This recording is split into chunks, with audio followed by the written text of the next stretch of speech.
धरा माँ ताप्ती का पावन तट, जहाँ भगवान शिव की परम आनंदमय भूमि भूसावल नगर में 7 दिवसीय शिव महापुराण की कथा चल रही है, जिस कथा का आज 6ठा दिवस है। भगवान देवाधिदेव महादेव की इस कथा की आज शिवरात्रि है। आप सभी को आज शिव महापुराण कथा की शिवरात्रि की बहुत बहुत बधाई हो, सभी को। साथ में ही भगवान देवाधिदेव महादेव की कृपा करुणा, उनकी उदारता,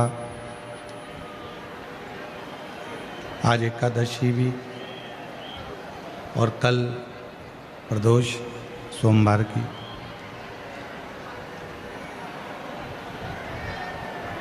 कथा के मंडप में विराजमान सभी शिव भक्त, संत, ब्राह्मण, साधुजन, गुरुजन, तपस्वी, साधक, उपासक, जो ये पवित्र पावन शिव महापुराण की कथा श्रवण करने के लिए पधारे हैं। कथा के मुख्य यजमान श्री रतन धुड़ु भोई जी, श्रीमती पुष्पा रतन भोई जी, श्री विजय रतन भोई जी, श्रीमती मीना विजय भोई जी, श्री अजय रतन भोई जी, श्रीमती शीतल अजय भोई जी, पाड़लसा भूसावल महाराष्ट्र से। एक बार यजमान परिवार के लिए जोरदार ताली बजाकर उनका स्वागत, वंदन, अभिनंदन करिए, जिन्होंने इस पवित्र पावन शिव महापुराण कथा का दिव्य भव्य आयोजन कराकर भूसावल के सभी क्षेत्रवासियों को कथा श्रवण करने का सौभाग्य प्रदान किया है। तेरी कृपा बिना न हिले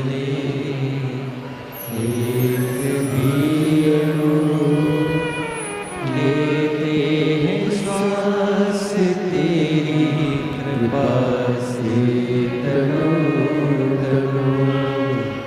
बखान क्या करूं मैं राहों के ढेर का, चपटी बहुत में खजाना कुबेर का।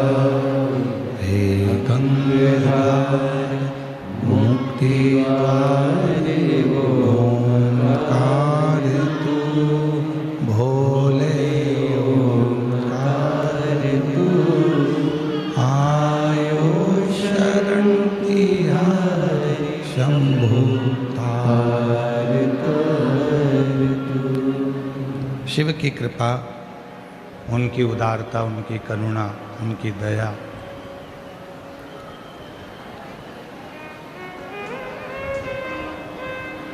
शरीर देने वाले ने शरीर दे दिया,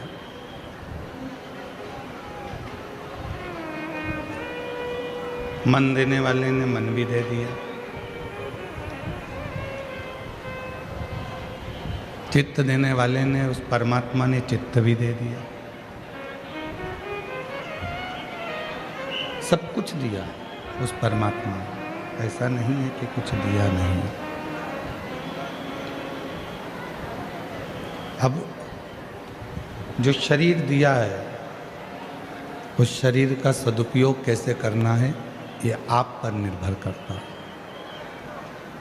जो चित्त दिया है, उस चित्त का प्रयोग कैसे करना है, ये आप पर निर्भर करता है। जो बुद्धि दी है उस परमात्मा ने, उस बुद्धि का प्रयोग कैसे करना है, ये आप पर निर्भर करता है।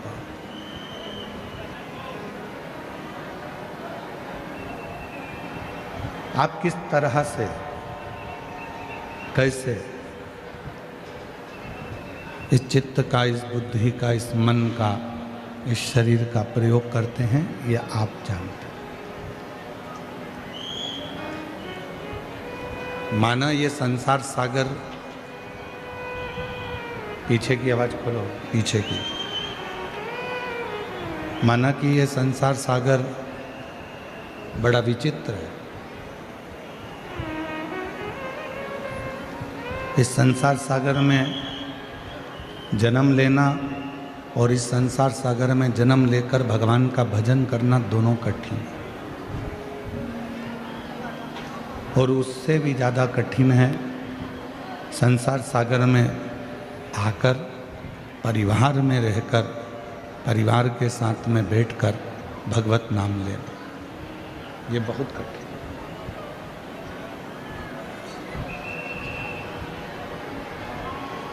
है। एक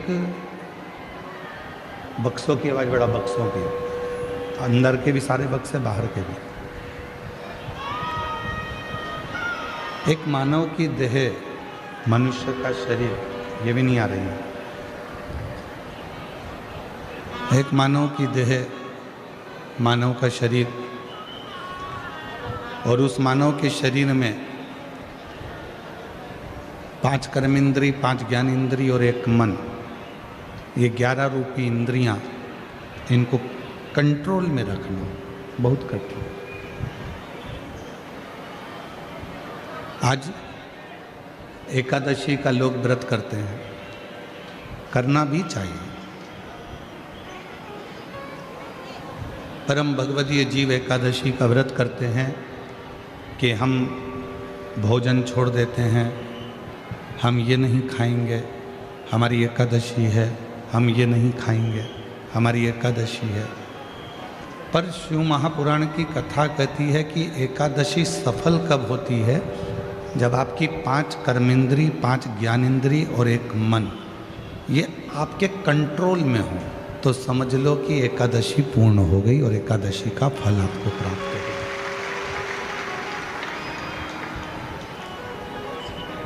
अब हमारी इंद्रियां हमारे कंट्रोल में नहीं है। नेत्र गलत देख रहे हैं,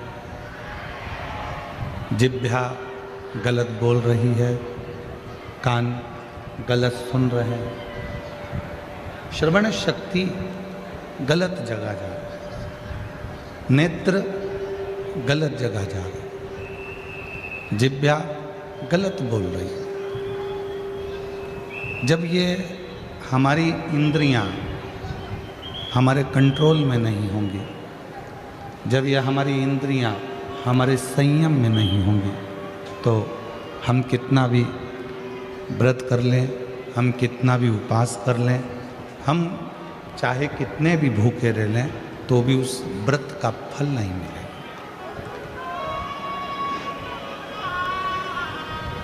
व्रत का फल कब मिलता है? जब हमारी इंद्रियां हमारे काबू में, कि नेत्र दिए रे तूने दाता बन के, नेत्र दिए रे तूने दाता बन के, और कभी नहीं दरस कियो, दयालु मैंने अवगुण बहुत कियो, अवगुण बहुत कियो, दयालु मैंने अवगुण बहुत कियो।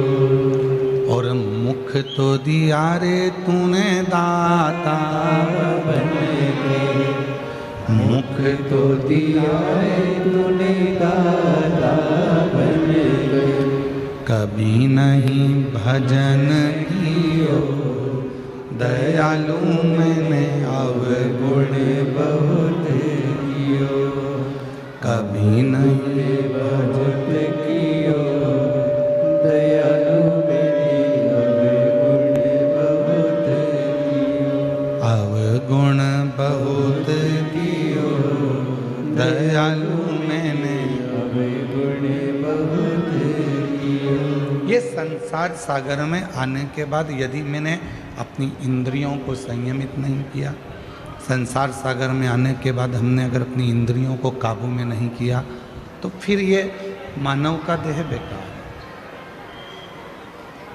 फिर ये मानव का देह बेकार। अगर हम अपनी इंद्रियों को काबू ना कर पाए, प्रेशर खोलो, प्रेशर नहीं आ रहा, अंदर भी नहीं आ रहा, बाहर भी नहीं आ रहा,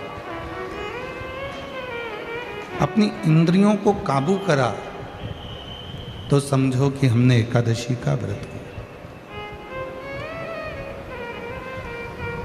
कई लोग प्रदोष का व्रत करते हैं, हम उनसे कहते हैं कि आपने अपने कितने दोषों को समाप्त कर दिया।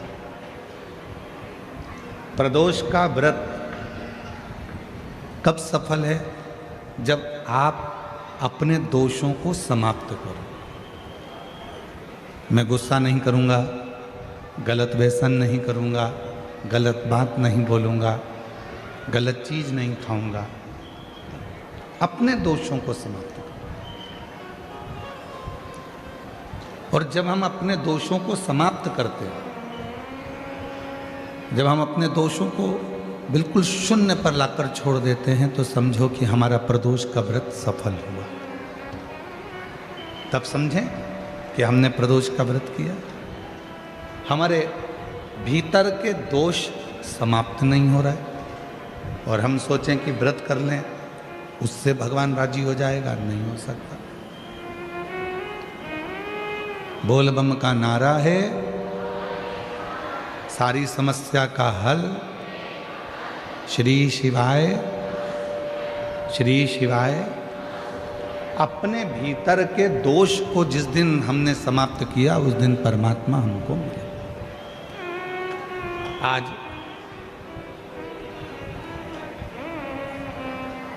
मां कर्माबाई की जयंती है। संपूर्ण देशवासियों को भगवान जगन्नाथ जी की परम भक्त, भगवान कृष्ण की परम भक्त मां कर्माबाई जयंती की बहुत बहुत बधाई हो आप सभी। संपूर्ण साहू समाज को, जो मां कर्मा के वंशज हैं, सभी संपूर्ण साहू समाज को भी हमारी ओर से बहुत बहुत बधाइयाँ कि आपका जन्म मां कर्मा के उस वंश में हुआ है जिन्होंने अपने हाथों से भगवान कृष्ण को, जगन्नाथ को अपने हाथों से भोजन कराया है। उन कर्मा मां के सभी को साथ होता।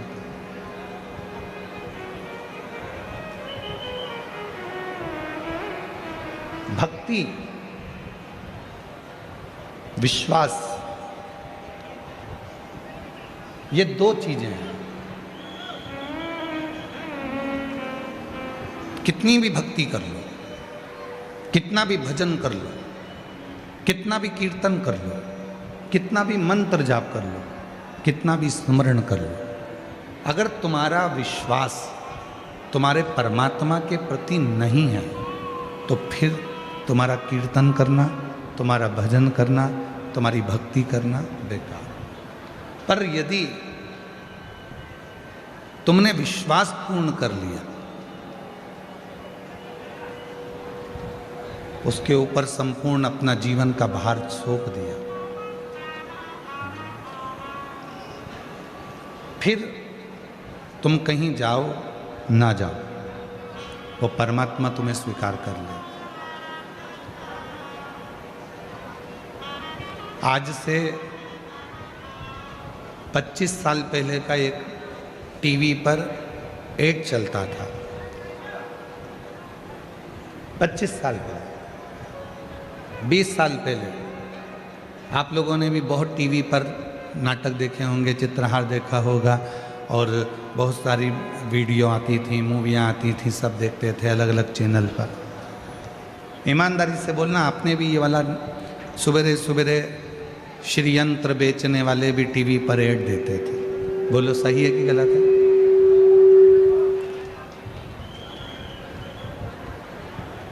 फिर कुबेर यंत्र बेचने वालों ने भी कहा कि हम इस यंत्र को बेचें। फिर हनुमान जी का यंत्र भी बेचने वाले लोग, हम हनुमान जी का यंत्र बेचे। पहले टीवी पर बहुत सारे यंत्र बिकते थे, अलग अलग यंत्र बताए जाते थे। वास्तु शांति का यंत्र है, कुबेर का यंत्र है, लक्ष्मी का यंत्र है, ग्रह दोष निवारण यंत्र है, सारे यंत्र बिकते थे। और उसको लेने के लिए किसी दुकान पर नहीं जाना पड़ता था, आपके यहाँ ऑनलाइन वो यंत्र घर पर आ जाते थे।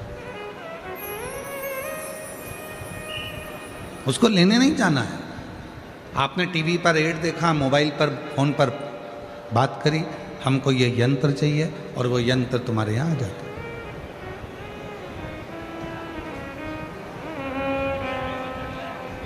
कई लोगों के घर में भी यंत्र होंगे, कई लोगों ने पूर्व में वो उन यंत्रों को बुलवाया भी होगा। पर एक निवेदन है, घर में श्री यंत्र रखो, घर में कुबेर यंत्र रखो, घर में ग्रह दोष निवारण यंत्र रखो, घर में वास्तु दोष निवारण यंत्र रखो, घर में तुम चाहो जितने यंत्र रखो। वो यंत्र कब काम करेंगे? वो यंत्र कब काम करते हैं? जब तुम्हारे यहाँ षड्यंत्र ना हो। जिस घर में षड्यंत्र होता है उस घर में यंत्र भी काम नहीं।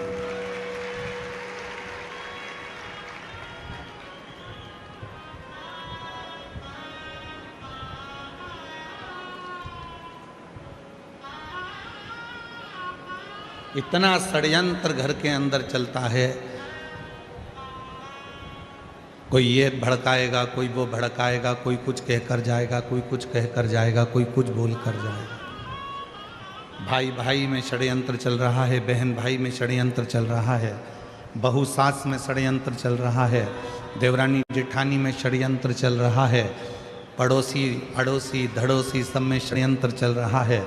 अब ईमानदारी से बोलो, इतने षड्यंत्र यदि घर में इतने षड्यंत्र चलेंगे तो कोई यंत्र तुम्हारे यहाँ काम करेगा? अरे बोलो तो जम के, नहीं कर सकते। षड्यंत्र घर में चलना बंद हो जाए, बहू सास का षड्यंत्र चलना बंद हो जाए, ननंद भाभी का षड्यंत्र चलना बंद हो जाए, बेटी माँ का षड्यंत्र चलना बंद हो जाए, बाप बेटे का षड्यंत्र चलना बंद हो जाए, भाई भाई का षड्यंत्र चलना बंद हो जाए, रिश्तेदारों का एक दूसरे के प्रति षड्यंत्र चलना बंद हो जाए। जो ये षड्यंत्र चलता है तो कोई यंत्र भी काम नहीं करता। यंत्र कब काम करेगा? जब आप षड्यंत्र से दूर हो।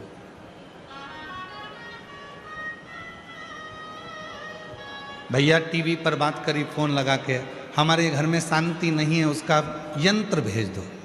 उसने ग्रह शांति का यंत्र भेजा, पर ग्रह शांति का यंत्र काम ही नहीं कर रहा, क्योंकि षड्यंत्र इतना ज़्यादा हो रहा है। उधर से फ़ोन आता है वो अपनी माँ को भड़का देते हैं, उधर से फ़ोन आता है वो अपनी सास को भड़का देते हैं, उधर से फ़ोन आता है वो अपनी बहू को भड़का देते हैं, उधर से फ़ोन आता है वो अपनी बेटी को भड़का देते हैं। षड्यंत्र इतना चल रहा है कि ग्रह शांति यंत्र भी काम नहीं करता।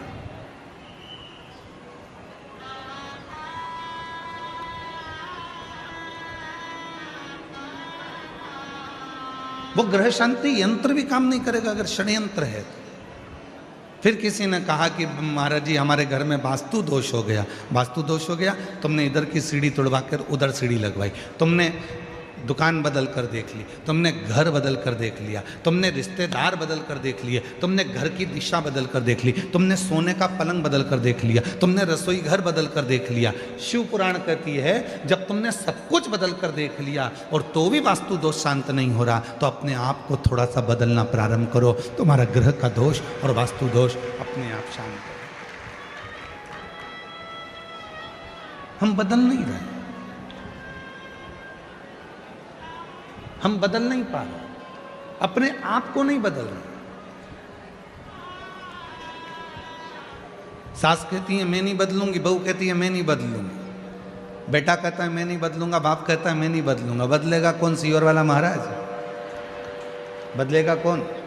बदलना तुमको पड़ेगा अपने घर को सही करने के लिए, श्रेष्ठ करने के लिए। अपने घर का सुख देखना चाहते हो तो अपने आप को बदलो, अपने आप। चंद्रमौली, चंद्रशेखर, चंद्रेश्वर, चंद्रशेखर शिव महापुराण की कथा भूसावल में चल रही है। चंद्रशेखर सीखो। चंद्रशेखर शिव महापुराण की कथा से थोड़ा सा सीखिए कि चंद्रदेव सबको बदलना चाहते हैं। चंद्रदेव कहते हैं मेरी जो 27 पत्नियां हैं वो मेरे अनुकूल चले, और चंद्रदेव की 26 पत्नियां कह रही हैं कि आप हमारे अनुकूल तो चलो थोड़ा सा। दूसरे को झुकाने से पहले अपने आप को झुकना पड़ेगा। एक गुरुजी आ रहे थे घर पर, मम्मी पापा ने, माता पिता ने छोटे से बच्चे को समझा दिया, सुनो आज शाम को 4 बजे गुरुजी आएंगे, ठीक है, प्रणाम करना, ठीक है, दंडवत करना, ठीक है। बच्चे ने कह दिया ठीक है। शाम को 4 बजे गुरुजी आ गए। माँ ने अपने बेटे को बुलाया, बेटे को बुलाकर कहा चलो गुरुजी को प्रणाम करो। बच्चा कहने लगा नहीं करना। माँ ने फिर कहा गुरुजी को प्रणाम करो, अपने गुरुजी हैं, प्रणाम करो। बेटा कहने लगा नहीं करना। इतने में माँ ने फिर बेटे को बुलाया, गुरुजी को प्रणाम करो, नहीं करना। माँ ने 2 थप्पड़ दिए, गुरुजी हैं प्रणाम कर, नहीं करना। पिताजी आए, पिताजी ने कहा बेटा अपने गुरुजी हैं प्रणाम करो, नहीं करना। गुरुजी हैं अपने प्रणाम करो, नहीं करना। पिताजी ने भी 2 थप्पड़ दिए। इतने में गुरुजी ने कहा क्यों मार रहे हो? माता पिता बोले ये प्रणाम नहीं कर रहा। गुरुजी बोला नहीं कर रहा तो मत करने दो, तुम दोनों तो करो,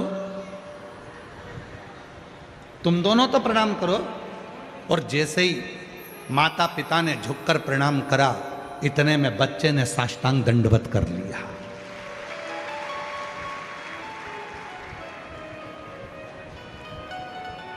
हम सुधरेंगे, युग सुधरेगा। हम बदलेंगे, जम के बोलो, जम के, युग बदलेगा। गायत्री परिवार वाले कहते हैं हम सुधरेंगे, युग सुधरेगा। हम बदलेंगे, युग बदलेगा। कब बदलेगा? जब हम बदलेंगे। कब सुधरेगा? जब हम सुधरेंगे। और हम क्या कर रहे हैं? बहू को सुधारने का प्रयास कर रहे हैं। हम क्या कर रहे हैं? सास को सुधारने का प्रयास कर रहे हैं। हम क्या कर रहे हैं? बेटे को सुधारने का प्रयास कर रहे हैं। हम क्या कर रहे हैं? बाप को सुधारने का प्रयास कर रहे हैं। हम क्या कर रहे हैं? भाई को सुधारने का प्रयास कर रहे हैं। हम क्या कर रहे हैं? बहन को सुधारने का प्रयास कर रहे हैं। सबको सुधारने का प्रयास करा, पहले अपने आप को सुधारा।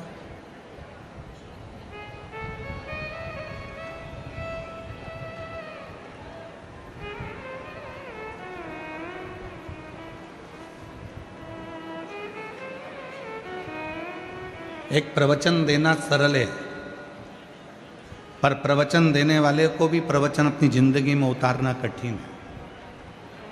कथा कहना सरल है, पर कथाकार को कथा अपने अंदर उतारना कठिन है।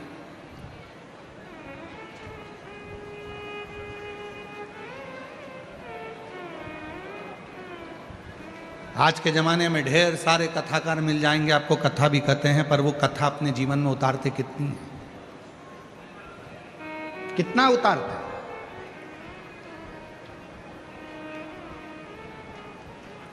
शिव पुराण का ट्रेंड चल रहा है तो शिव पुराण वाचना चालू कर दो। श्रीमद् भागवत का ट्रेंड चले तो श्रीमद् भागवत वाचना प्रारंभ कर दो। रामचरितमानस का ट्रेंड चले तो रामचरितमानस वाचना प्रारंभ कर दो। नहीं भाई, शिव पुराण, राम कथा, श्रीमद् भागवत, गीता, ये सब पुराणे, जितने भी शास्त्र हैं, शिव पुराण कहती है जो भी पुराण बाँचो आप दूसरों को बाँच कर सुनाओ, उससे पहले उस पुराण का आधे से ज़्यादा अंश अपनी जिंदगी में उतारो, तब शिव पुराण सुनाओ, तब श्रीमद् भागवत कथा सुनाओ, तब रामचरितमानस सुनाओ। अपने आप को सवारो थोड़ा सा।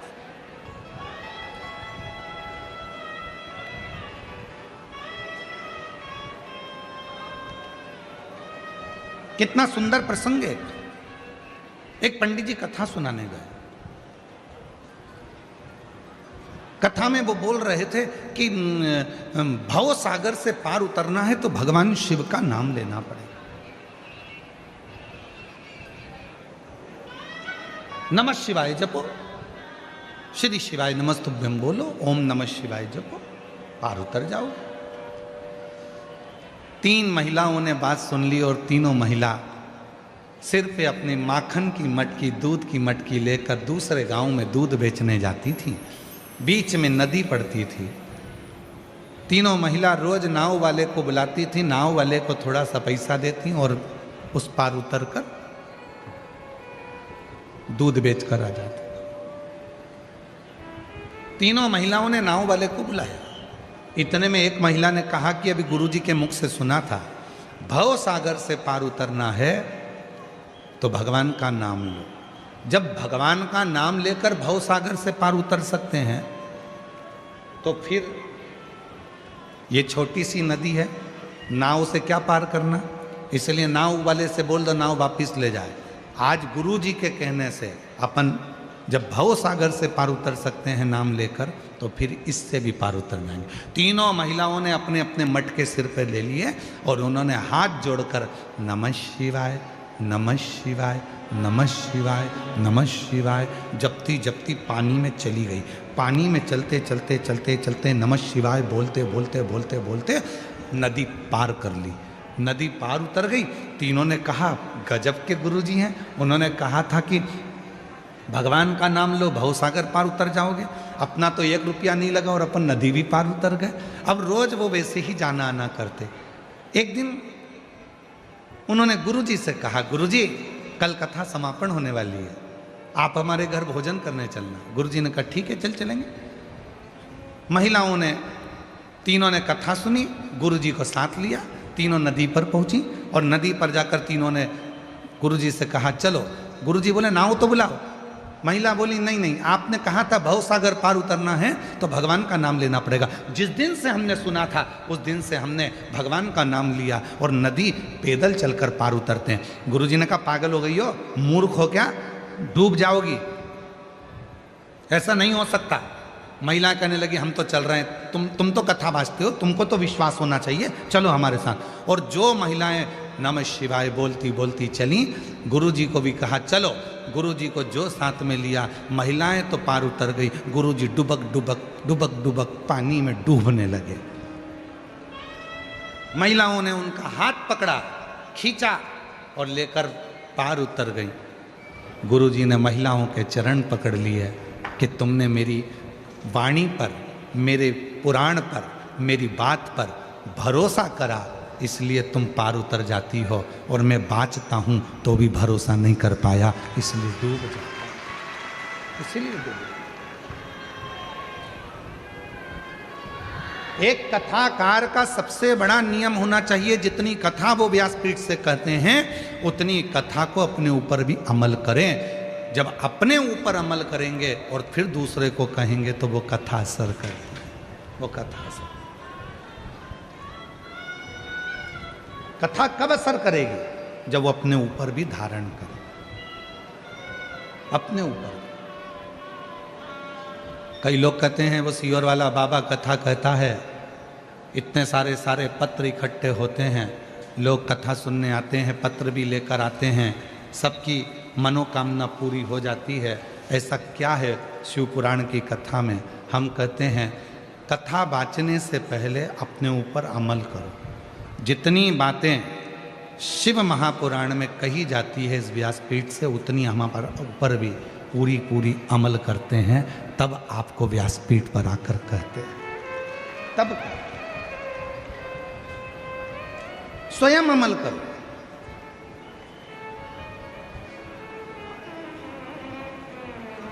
शिव पुराण कहती है बीच की बेलपत्र पर शहद लगाकर शंकर जी को लगाकर एग्जाम देने जाओ। शिव पुराण ये भी कहती है साथ में मेहनत करो, परिश्रम करो, रात दिन एक करो, अपनी मेहनत को 4 गुना करो और फिर बेलपत्री पर शहद लगाकर शिव को लगाकर जाओ, तुम्हें सफलता मिलेगी। शिव पुराण कहती है परिश्रम हल्का मत करना, परिश्रम 4 गुना बढ़ाकर करो। शिव पुराण कहती है।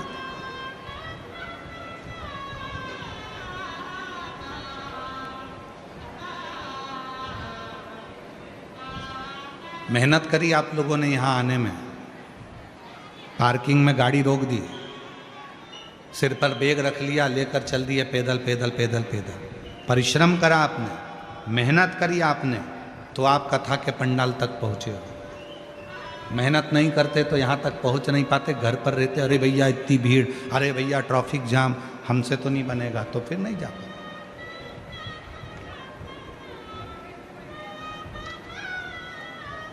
वैष्णो देवी कौन कौन गया है? सब गए रखो।